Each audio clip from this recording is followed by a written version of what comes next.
ಪ್ರಿಯ ದೇವರ ಮಕ್ಕಳೇ, ನಿಮ್ಮೆಲ್ಲರನ್ನೂ ಪ್ರಭು ಯೇಸು ಕ್ರಿಸ್ತನ ನಾಮದಲ್ಲಿ ವಂದಿಸುತ್ತಾ ಜೀವಮಾರ್ಗ ಎಂಬ ಕಾರ್ಯಕ್ರಮಕ್ಕೆ ಪ್ರೀತಿಯಿಂದ ಸ್ವಾಗತಿಸುತ್ತಿದ್ದೇನೆ.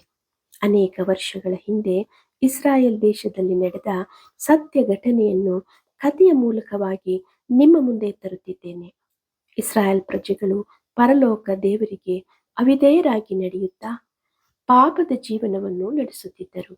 ದೇವರು ಇಸ್ರಾಯೇಲರನ್ನು ಶತ್ರುಗಳ ಕೈವಶ ಮಾಡಿದ್ದರು. ಇಸ್ರಾಯೇಲ್ ದೇಶವು ಶ್ರಮೆಯ ಪಾಲಾಗಿತ್ತು. ಜಯದ ಹಾಡಿನ ಧ್ವನಿಗಳು ಕಾಲದೊಂದಿಗೆ ಮರೆಯಾಗಿ ಬಿಟ್ಟಿದ್ದವು. ದೇವರ ಪ್ರಜೆಯಾಗಿದ್ದ ಇಸ್ರಾಯೇಲ್ ಜನರು ಪಾಪ ಮಾಡುತ್ತಿದ್ದರಿಂದ ದೇವರು ಕಾನಾನ್ಯರ ರಾಜನಾದ ಯಾಬೀನನ ವಶಕ್ಕೆ ಅವರನ್ನು ಒಪ್ಪಿಸಿಕೊಟ್ಟನು.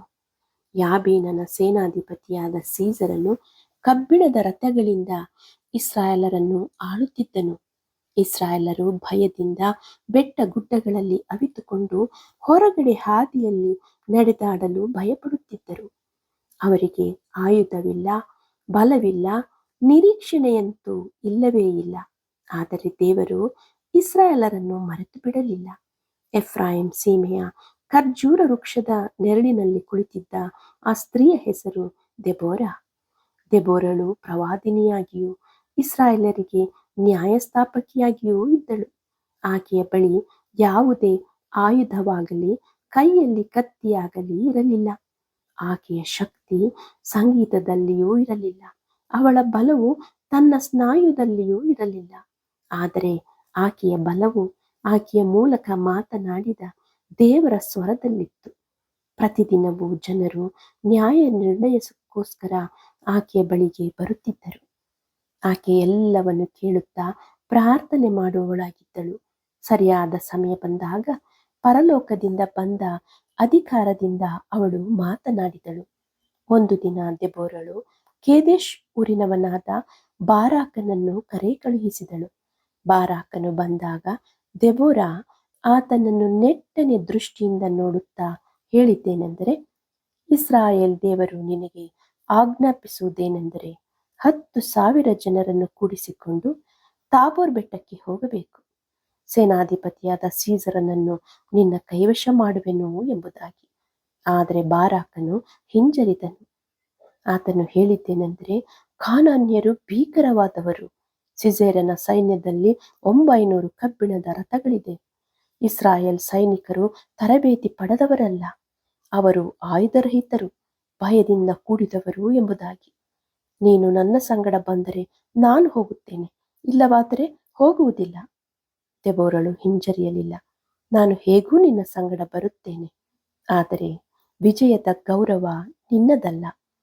ದೇವರು ಸೀಸರನನ್ನು ಒಬ್ಬ ಸ್ತ್ರೀಯ ಕೈಗೆ ಒಪ್ಪಿಸಿಕೊಡುವನು ಎಂದು ಹೇಳಿ ಎದ್ದು ಬಾರಾಕನೊಡೆಗೆ ತಾಬೋರ್ ಬೆಟ್ಟಕ್ಕೆ ಬಂದಳು. ಇಸ್ರಾಯೇಲರು ನಡುಗುತ್ತಿರುವ ಸೇನೆಯನ್ನು ನಂಬಿಕೆಯಿಂದ ಮುಂದೆ ನಡೆಸಿದರು. ಅವರ ಕೆಳಗೆ ಯಾವುದೇ ಶಕ್ತಿಯೂ ಇರಲಿಲ್ಲ. ಕಿಶೋನ್ ಕಣಿವೆ ಸೀಸನ ರಥಗಳಿಂದ ತುಂಬಿತ್ತು. ರಣಕುದುರೆಗಳು ಗರ್ಜನೆಯಿಂದ ಭೂಮಿಯು ಕಂಪಿಸುತ್ತಿತ್ತು. ಪರಿಸ್ಥಿತಿ ಅಸಾಧ್ಯವಾಗಿ ಕಾಣಿಸುತ್ತಿತ್ತು. ದೆಬೋರಾ ನಿಂತು ಸೈನಿಕರನ್ನು ಮುಂದೆ ಹೋಗಲು ಆಜ್ಞಾಪಿಸಿದಳು. ಬಾರಾಕನಿಗೆ, ಏಳು, ದೇವರು ಸೀಸರನನ್ನು ನಿನ್ನ ಕೈಗೆ ಒಪ್ಪಿಸುವ ದಿನವೂ ಇದೆ ಎಂಬುದಾಗಿ ಹೇಳಿದಳು. ಸ್ವರ್ಗವು ಕದಲಿತು, ಆಕಾಶವು ಕಪ್ಪಗಾಯಿತು. ಗಾಳಿ ಎದ್ದು ಆಕಾಶವು ಮಳೆಯನ್ನು ಸುರಿಸಿತು. ಕಿಶೋನ್ ಕಣಿವೆ ನೀರಿನಿಂದ ತುಂಬಿತು. ರಥಗಳು ನೀರಿನಲ್ಲಿ ಮುಳುಗಲು ಪ್ರಾರಂಭಿಸಿತು. ಅಸ್ಥಿರತೆ ಸೀಸರನ ಸೈನ್ಯದಲ್ಲಿ ಉಂಟಾಯಿತು. ನೀರಿನಲ್ಲಿ ರಥಗಳ ಚಕ್ರಗಳು ಸಿಕ್ಕಿಕೊಂಡವು. ಬಾರಾಕನು ಅವನ ಸೈನ್ಯವು ಬಿರುಗಾಳಿಯಂತೆ ನುಗ್ಗಿತು. ಕಾನಾನ್ಯರ ಸೈನ್ಯದ ಶಕ್ತಿಗಳನ್ನು ಕತ್ತರಿಸಿ ಹಾಕಿತು. ಸೀಸರನು ರಥದಿಂದ ಹಾರಿ ಕಾಲು ನಡಿಗೆಯಲ್ಲಿ ಓಡಿ ಹೋದನು. ತನ್ನ ಜೀವವನ್ನು ಕಾಪಾಡಿಕೊಳ್ಳಲು ಆತನು ಯಾಯೇಲಳ ಗುಡಾರದ ಕಡೆಗೆ ಓಡಿ ಹೋದನು. ಆಕೆಯು ಆತನಿಗೆ ಹಾಲನ್ನು ಕೊಟ್ಟು ಸ್ವಾಗತಿಸಿದಳು. ಆಕೆ ಅವನನ್ನು ಕಂಬಳಿಯಿಂದ ಮುಚ್ಚಿದಳು. ಸೀಸರನು ಆಯಾಸದಿಂದ ನಿದ್ರೆ ಹೋದನು. ಗುಡಾರದ ಶಾಂತಿಯ ನಡುವೆ ಆಕೆ ಕೊನೆಯ ಹೊಡೆತಕ್ಕೆ ಸಿದ್ಧತೆ ಮಾಡಿದಳು.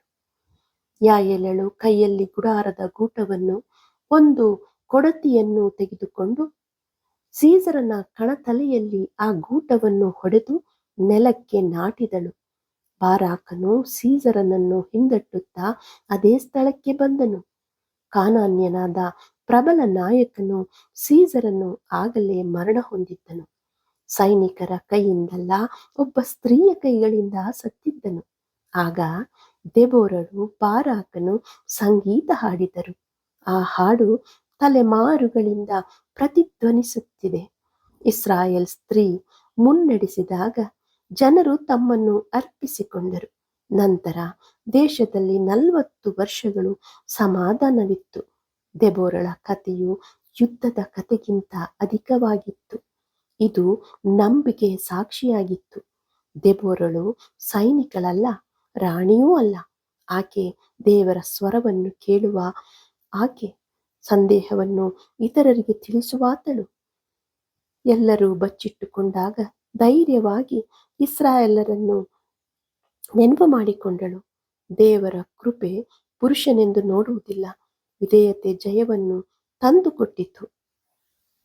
ಕೆಲವು ಸಮಯದಲ್ಲಿ ದೇವರು ದೆಬೋರಳನಂತಹ ಸ್ತ್ರೀಯನ್ನು ಎಬ್ಬಿಸಿ ಕತ್ತಲೆಯ ಜಗತ್ತಿನಲ್ಲಿ ಬೆಳಕನ್ನು, ಭಯದಿಂದ ಕುಗ್ಗಿದವರಿಗೆ ಧೈರ್ಯವನ್ನು ಕೊಡುತ್ತಾನೆ. ದೇವರೇ, ನನ್ನ ಜೀವನದಲ್ಲಿ ಸುತ್ತಲೂ ಕತ್ತಲು ಆವರಿಸಿದಾಗ, ನಿರೀಕ್ಷಣೆ ಇಲ್ಲದವಳಾದಾಗ ದೆಬೋರಳನ್ನು ನನ್ನೊಳಗಿಂದ ಹೊರಗೆ ತೆಗೆದುಕೊಂಡು ಬಾ. ನಿಮ್ಮ ಸತ್ಯವನ್ನು ಮಾತನಾಡಲು ನನಗೆ ಧೈರ್ಯ ಕೊಡು. ಅಸಾಧ್ಯವಾಗಿರುವ ಕಾರ್ಯ ಮಾಡಲು ನನಗೆ ವಿಶ್ವಾಸವನ್ನು ತುಂಬಿಸಿರಿ ಎಂಬುದಾಗಿ ನಾವು ಕೇಳೋಣವೇ? ಈ ಕತೆ ನಿಮಗೆ ಸ್ಫೂರ್ತಿಯಾಗಿದ್ದರೆ ಇತರರಿಗೆ ಹಂಚಿಕೊಳ್ಳಿರಿ. ದೇವರು ಯಾವ ಕ್ಲಿಷ್ಟ ಸಮಯದಲ್ಲಿಯೂ ವಿಜಯವನ್ನು ಕೊಡುವ ದೇವರಾಗಿದ್ದಾರೆ. ದೇವರೇ, ನನ್ನನ್ನು ಒಬ್ಬ ದೆಬೋರಳನ್ನಾಗಿ ಮಾಡಿರಿ ಎಂದು ಕೇಳಿಕೊಳ್ಳೋಣವೇ? ದೇವರ ಕೃಪೆ ನಿಮ್ಮೊಂದಿಗಿರಲಿ. ಆಮೇನ್. ಆಮೇನ್.